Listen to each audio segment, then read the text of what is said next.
happy to be here with you once again. This is your brother, ekfrimpongtheteacher, and you're on KOKMinistries, Kingdom of Knowledge Ministries, impacting generation. We are here to help you grow and be happy ever after. Today on Staying Marriage, we are treating the topic accusations. Accusations.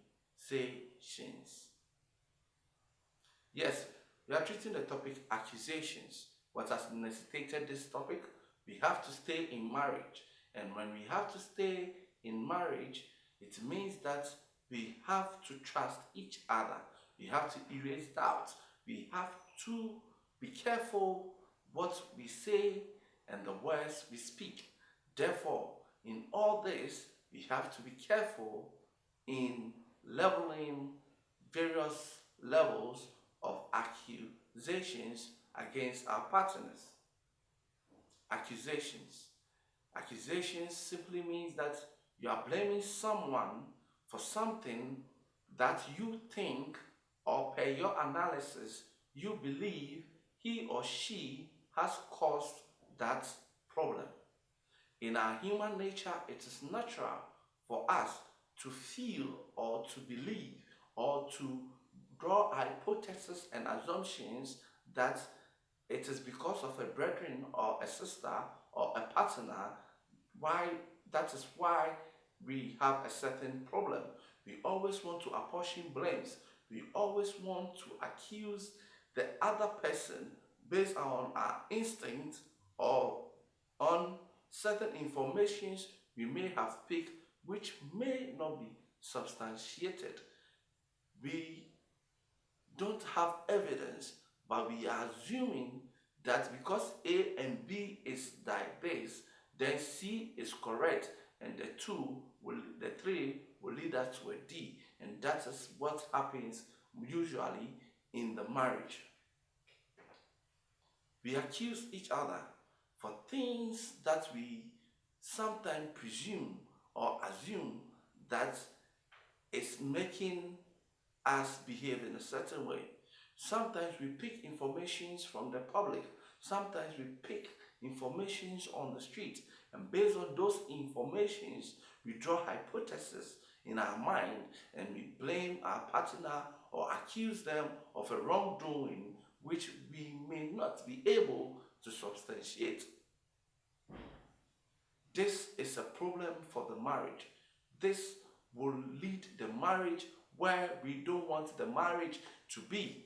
This may take the joy out of the marriage. When you accuse somebody, he or she feels down. He or she feels like he has been betrayed, or he or she feels that the person in the world who should believe him or her the most has let him or her down. In the marriage, the partners, the man is the king, the woman is the queen. How can my queen accuse me of a wrongdoing? Oh, if a man has a kingdom, then the kingdom, his subjects are the members of his household, and therefore he hopes and believes that the people in his household should uphold him in high esteem. And therefore, when we start to accuse them, they feel down, they feel broken, they feel the world has given up on them, they feel their kingdom is ruined, they feel there is no subject for him to rule over. Every man is a king in his house, and his subjects are members of his household. Therefore, he expects them to trust him. He expects them to believe in him. He expects them to cheer him up. He expects them to support him in his endeavors. Therefore, if it happens that a partner accuses one partner, it breaks that esteem, it breaks that courage, it breaks that trust, and brings about doubt in our minds. We must endeavor to hold on to unsubstantiated allegations and accusations. When we know we don't have the facts, when we know that we are assuming, then we have to be careful Just because you have been standing out with this girl all the time, it means that you are cheating with her. This is an assumption. Oh, nowadays you do not come home early. You go out and you always come home either drunk, either happy. You spend more time with your friend. You are not spending time with me. It means that you have a girlfriend, you have a side chick, and you are cheating. Oh, so you heard on the news that anytime your husband comes home at 10 p.m. and when he comes to home, rushes to the washroom and he doesn't come closer to you to make love to you, it means he is cheating with somebody, and that is why he's not giving you the attention anymore. These are assumptions. These are unsubstantiated assumptions. These are people's analysis and conclusions. You cannot use that as a basis for accusing your partner. We are two in the room. We can't find an amount of money which was placed in the room. We have not done a thorough search yet. We have just realized the money is missing. You ask your partner and he or she said, "Oh honey, I've not picked any cash over there." Then you go search one or two places, you can't find it. Then you accuse your partner for stealing or taking money without permission, and that breaks the trust. That raises doubt.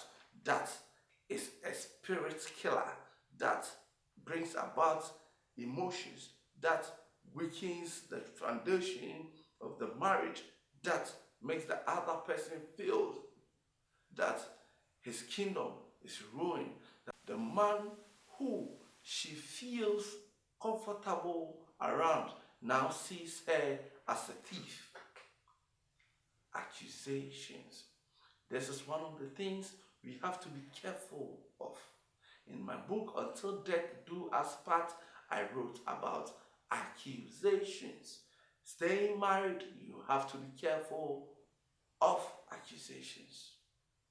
Don't be quick to speak. That's here in the Bible. That listen more and speak less. Listen more and speak less. Don't be in a hurry to accuse your partner. Therefore, do your best to motivate each other. Even when you believe that it is that thing that you want to accuse your partner of, he is at fault or she is at fault, and you know that deep within you, your instinct tells you that it is her fault, find a better way of saying it. I have seen a marriage break where the problem was accusation, and the woman couldn't believe that the man accused her of having or being a partaker of why their daughter is often sick. The woman couldn't believe that the husband could say that she is the cause of her daughter's sickness, and that she's not a good mother, and that she wasn't raised properly, and therefore she doesn't know anything about motherhood. She said that to her. It really got to her. When the issue came up, we did everything possible, but the woman couldn't get that off her mind, that the husband sees her as someone who wish her daughter to be uncomfortable, wish sickness on her own daughter, that she is not worthy to be trusted, that the husband thinks she can't even leave her daughter with her because she can't trust her ability to take care of her. Wow. She got broken, disappointed, she regretted, she wanted out of the marriage. Accusations break hearts. Accusations cripple minds. Accusations make people demotivated. It is important that as we stay in marriage and as we want to stay married, we must avoid accusations. We must avoid accusing people based on some conclusions some people or we have picked in the media.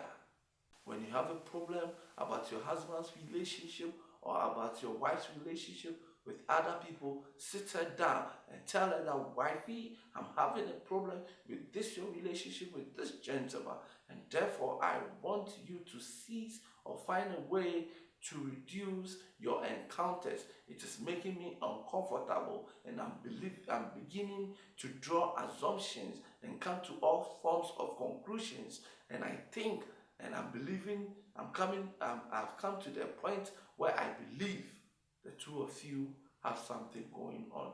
Kindly do me a favor and stay away from that relationship. That will be of a tremendous help than accusing her of cheating. It is always good and better that we learn to trust each other. We learn to believe in each other. We learn to motivate each other.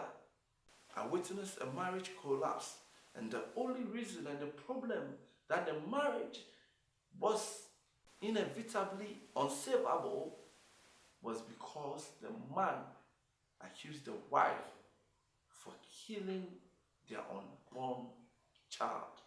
What?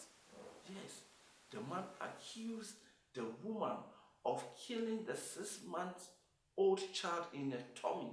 A woman who has carried the child for 6 months, and the child died in the tummy, and the doctors had to pull this child out of her. The trauma, the things she went through, how her heart was broken, how she felt, an inability to give the husband the child she has always wanted to give. The husband comes, and the first thing that comes out of her mouth, you are the cause of our child's death. Accusations, unsubstantiated accusation. The man has formalized an assumption. The man has drawn various hypotheses. The man has gone through several thoughts and observation and added 1, 2, 3 together, and has come to the conclusion that the wife is the cause of the death of their child. You have to get the marriage working. Most of the things, as I said last week, is about how we speak words, how we use words, how we speak, and how the things we say. And one of the things we say that cripples and destabilizes the marriage is accusations. Accusing one another, finding fault with one another, blaming the other partner for something that you may not have the full information. We must, it is a must, that we must avoid all forms of accusations. I will entreat you to subscribe to the channel, hit the notification button, send us your comments, let us know whether this video is of any benefit to you. Share your experiences with us, share your testimonies with us. Be a blessing, so that as others read your testimony, they will know that yes, accusations is evil and it destroys marriages. Especially those of you who are divorced, those of you who have broken homes because of accusation. I want to hear your story. Give us thumbs up. Motivate us. If this video has been of benefit to you, let us know. Keep the encouragement words coming in, so that we know we are in a good cause, and therefore we are fighting to ensure that all marriages in the world will work to the glory of God. Accusations. If you don't take care, you will accuse your innocent partner. If you don't take care, you will discourage your beautiful partner. Sometimes, yes, it may be his or her fault. Sometimes, whatever you have heard and seen and have made assumptions of may be true, but for the benefit of the doubt, just keep your mouth shut. Keep your mouth shut. Don't talk about it. And keep praying for the marriage. Keep praying for the marriage. Anytime you hear a news that you think is unbelievable, that your husband maybe is cheating, or maybe your husband is doing something evil that you have come to found out, and you want to confront him, or maybe your wife is cheating or she's doing something that is so unbelievable, start by praying for her. Start by praying for him. Start by fasting for him. Start by fasting a 3-day, 5-day for him. Tell him, honey, can you join me in this prayer so that the marriage will survive for both of you? Before you ask him, before you begin to accuse him. I'm not saying don't accuse him at all, but I'm saying that if you're going to accuse him, it should be one that you are very confident of and you have evidence to prove. Don't be drawing assumptions. It doesn't help the marriage. I'm very grateful to have you here. Don't draw assumptions. It is very, very unhealthy for the marriage. Thank you for being here with me. Thank you for staying tuned. Thank you for watching. There are a lot of videos on KOKMinistry on our channel, and I will encourage you to watch more and gain knowledge, gain beautiful knowledge to the benefit of the kingdom of God. Share the video to whoever you think it may be of benefit to. And let's meet at the same time next week. I love you. Stay blessed. Ciao.